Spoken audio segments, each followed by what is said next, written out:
pessoal, saudações. Nessa videoaula aqui eu vou falar um pouquinho para vocês sobre alguns conceitos que eu acho fundamentais para a gente pensar um pouquinho a sociologia digital, né? Eu vou usar aqui um conceito que é o conceito de paradigma, né? Paradigma científico do Thomas Kuhn, né?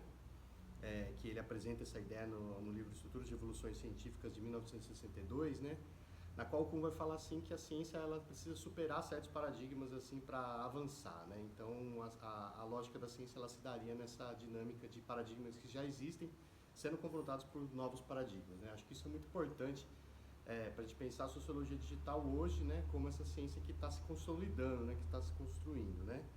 Depois, né, o Pierre Bourdieu com a sua teoria do campo científico, né, a ideia do hábitos, né, que os cientistas incorporam hábitos, né, e essa noção do conflito também, né, dentro do campo científico vai desacreditar um pouco essa ideia do Kuhn, né, que via o campo científico de uma forma isolada, né, uma competição muito interna, né.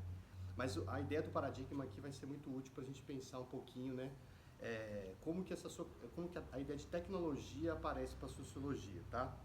E ela aparece já nos anos 1960, né? Vou falar aqui um pouquinho do Habermas, né, e da teoria crítica, né, que ao analisar os meios de comunicação em massa, né, que estavam tendo uma grande expansão ali na época, né, eu estou falando do cinema, da televisão, né, e da fotografia principalmente, né, que já eram consolidados, né, mas passam por grandes transformações nessa época, né. E o Habermas vai falar o seguinte, né, que a racionalização técnica, ela é por si uma forma de dominação política, né? E importante, que ela não se reconhece como tal, né? Então a gente percebe uma noção de que a tecnologia vai aparecendo como uma coisa neutra, né? Que não tem ali uma ideologia política por trás, né? E o Habermas vai falar assim, por isso, já por isso mesmo, ela é em si ideologia, né? A tecnologia é ideologia nesse sentido, né? Ela não acontece sozinha, né?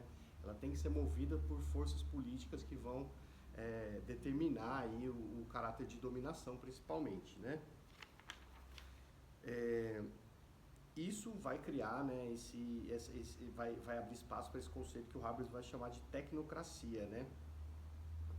Que basicamente parece que a tecnologia vai determinando toda a vida social, né?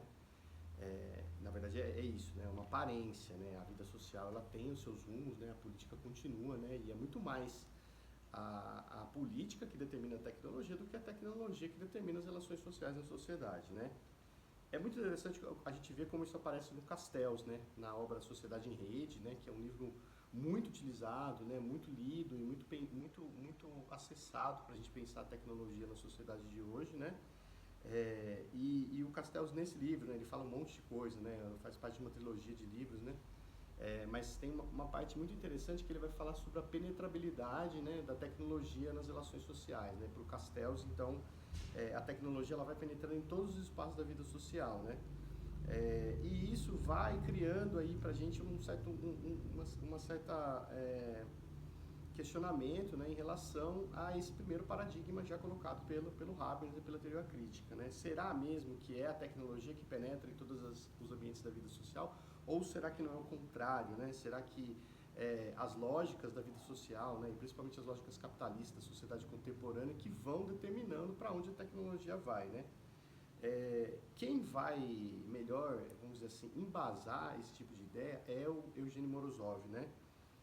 Que ele vai tratar das big techs, né? Ele vai observar como essas grandes empresas elas passam a se consolidar, né? No século XXI. O Eugênio Morozov, no livro Big Tech, a Ascensão dos Dados e a Morte da Política, né?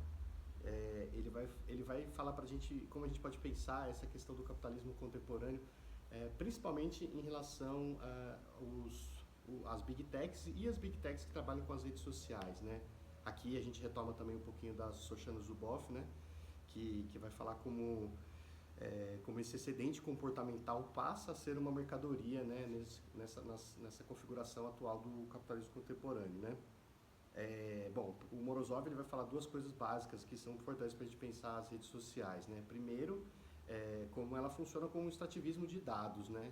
Tudo que a gente faz, né? Tudo que a gente publica gera dados, né? E também os metadados, né? Os dados que não aparecem para a gente são utilizados hoje como um ativo pelas empresas, né, para se transformarem em mercadoria e gerarem lucro, né?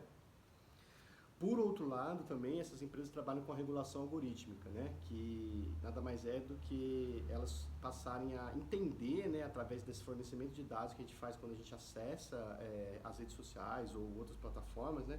Compilar esses dados, né? E passar a reenviar esses dados para a gente na forma de propagandas, né? Na forma de um controle das nossas opções, das nossas vontades e desejos, né? O Morozov, né, ele justamente vai falar para a gente qual que é a grande questão, né? Que essa